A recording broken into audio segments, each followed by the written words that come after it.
In this video, we will be showing you how to position all those HTML elements you now know how to use. As I'm sure you've noticed, your elements normally just stack and are in order on top of one another, but after this video, no more will they have to, unless of course you want them to. Now normally your elements will just populate the page in the format that is known as the CSS box model. You can think of each of your elements as a box that holds your pictures or text.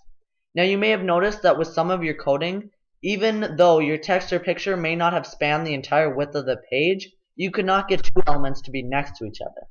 This is because that by default, each element is set to be the width of the page.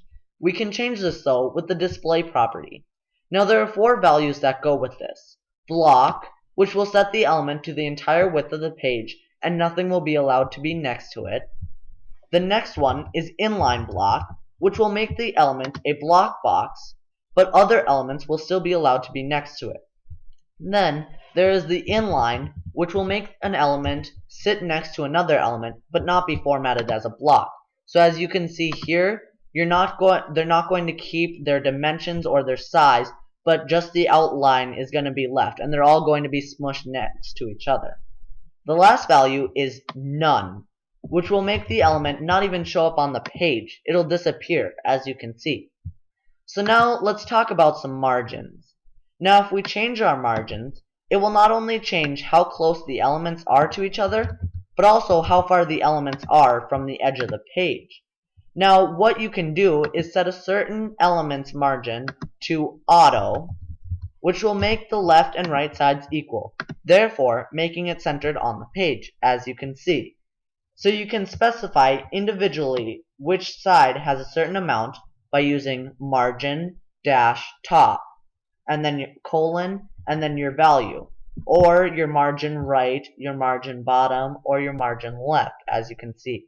So if we just input some numbers into these margin values, then we can see, once we do that and we refresh the page, we're going to have our margins for the second box, the blue box, all be 50 pixels away from each side of the page. But there's also another way you can do it. Instead of specifying every single one like we previously did, we can use one single thing to specify. So we just have the margin tag, and then we have each of our values for the different sides going clockwise, starting with top.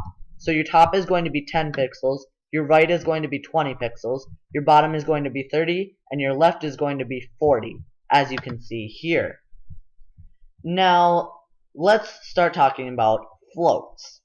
So what this is essentially you are telling the web page where to put an element, but you need the web page to know not to overlap it onto other elements of that page. So you can think of the page as a sea.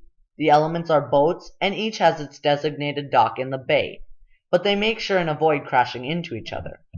So now you can use the float property, which is just the word float, and then your colon, and you can designate a side of the page that you want your element to be on. For example, float left or float right.